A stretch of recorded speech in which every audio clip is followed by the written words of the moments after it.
السلام علیکم، میرا نام عبید الرحمن ہے اور آپ میرا یوٹیوب چینل دیکھ رہے ہیں۔ آج میں جس ٹاپک پر بات کرنے لگا ہوں، جو ہمارا لیسن ہے آج کا، وہ ہے فارمیسی ٹیکنیشین کی جو بک ہے social behaviour and law and ethics, اس کا پہلا لیکچر ہے۔ تو اس کو شروع کرتے ہیں۔ میں جو بھی ورڈز استعمال کروں گا، امید ہے کہ وہ آپ کی امیجینیشن کے مطابق وہ آپ کو ہیلپ آؤٹ کرے گی اس ٹیکسٹ کو سمجھنے میں، ٹھیک ہے۔ تو سب سے پہلے بیہیویئر سائنسز جو ہمارا پہلا پیج ہے، اس میں جو ڈیفینیشن لکھی ہے وہ یہ ہے کہ بیہیویئر سائنسز جو ہے وہ ڈیل کرتی ہے اسٹڈی آف ہیومن بیہیویئر، یعنی کہ انسانوں کا جو رویہ ہے، انسانوں کا جو بیہیویئر ہے، اس کو سمجھنے میں مدد کرتی ہے۔ اب انسانوں کا رویہ مطلب کس قسم کے رویے ہو سکتے ہیں؟ یا تو انسانوں میں کبھی غصہ آ جاتا ہے، یا کبھی انسان سیڈ ہوتے ہیں، کبھی خوش ہوتے ہیں۔ تو یہ تمام قسم کے جو بیہیویئرس ہیں اس کو سمجھنے میں، یا اس بیہیویئر کے پیچھے جو ریزن ہے اس کو سمجھنے میں جو اسٹڈی ہے، جو سمجھنے میں مدد دیتی ہے، اسے ہم بیہیویئر سائنسز میں ڈسکس کرتے ہیں۔ تو اسٹڈی آف ہیومن بیہیویئر۔ اچھا، اب اس کا فائدہ کیا ہوگا؟ میں کوشش کروں گا کہ مختصراً اس کو بتاؤں کہ اب اس کا فائدہ یہ ہوگا کہ اگر ہمیں خوشی کی وجہ پتہ لگ جائے تو ہمارے لیے انسانوں کو خوش کرنا جو ہے وہ آسان ہو جائے گا۔ تو بیہیویئر سائنسز جو ہے یہ اس طریقے سے ڈیل کرتی ہے۔ تو اسٹڈی آف ہیومن بیہیویئر ہوتا ہے۔ اب یہ اسٹڈی آف ہیومن بیہیویئر جو ہے، یعنی کہ ہیومن کے بیہیویئرس کو سمجھنا کس طریقے سے سمجھ سکتے ہیں، تو اس کے پیچھے جو ہم فردر اسٹڈیز کرتے ہیں، جو اسٹڈی ہیومن بیہیویئر کو سمجھنے میں مدد دیتی ہیں، اس میں سب سے پہلے آتی ہے سائیکالوجی، یعنی کہ انسانوں کی نفسیات کیسی ہے۔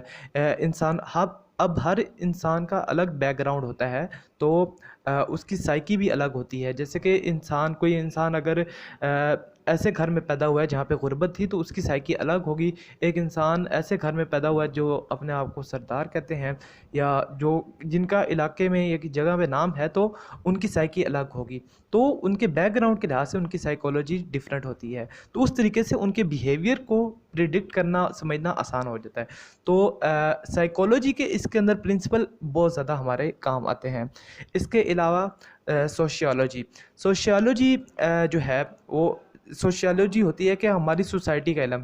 اب پاکستان میں جو لوگ رہتے ہیں ان کی سوسائٹی الگ ہے، انڈیا میں جو لوگ رہتے ہیں ان کی ایک الگ سوسائٹی ہے، ان کے الگ سوسائٹی کے پیرامیٹرز ہیں، ریلیجن الگ ہے۔ تو یہ سوشیالوجی وہ تمام اسٹڈی آ جاتی ہے جو کہ سوسائٹی سے ریلیٹڈ ہوتی ہے، جو کہ ایک معاشرے سے ریلیٹڈ ہوتی ہے۔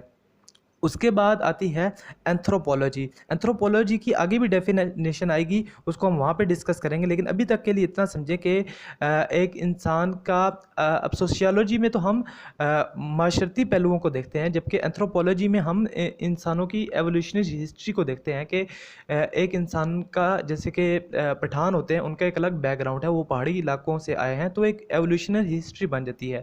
اس طرح پنجاب کے رہنے والے لوگ میدانی علاقے کے لوگ ہیں، تو ان کی جو ایک ہسٹری ہوتی ہے وہ اینتھروپولوجی میں آتی ہے، یعنی کہ انسانوں کی ہسٹری سے اور جیوگرافی یعنی کہ زمین کے اوپر جس طریقے سے انسان ڈسٹریبیوٹ ہوئے ہیں، چائنا کے لوگوں کی الگ ایک فزیک ہے، یہ تمام چیزیں جو ہیں اس کو اسٹڈی کرنا اینتھروپولوجی میں آتا ہے۔ اب یہ تمام چیزیں ہم کیوں اسٹڈی کر رہے ہیں؟ مطلب کہ اگر ہم فارمیسی ٹیکنیشین کے لحاظ سے دیکھا جائے تو یہ ہم اس لیے اس کو اسٹڈی کر رہے ہیں کہ ہم ہیلتھ اور ڈیزیز کے اندر انسانوں کا یہ رویہ یا انسانوں کا بیہیویئر کو ڈیل کر سکیں، جس سے ہم بیماری کو اچھے طریقے سے ٹریٹ کر سکیں۔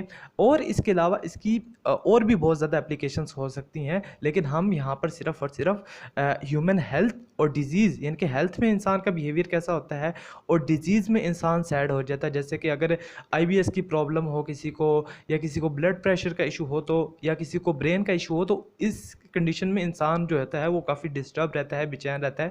تو یہ ہمیں اس سے آئیڈیا ہوگا کہ اگر یہ انسان بیمار ہے تو اس کا اس وقت جو غصہ کرنا ہے وہ اسی وجہ سے، اس بیماری کی وجہ سے۔ تو ہمیں ہیلتھ اور ڈیزیز کو سمجھنے میں بھی کافی ہیلپ آؤٹ ہوتی ہے۔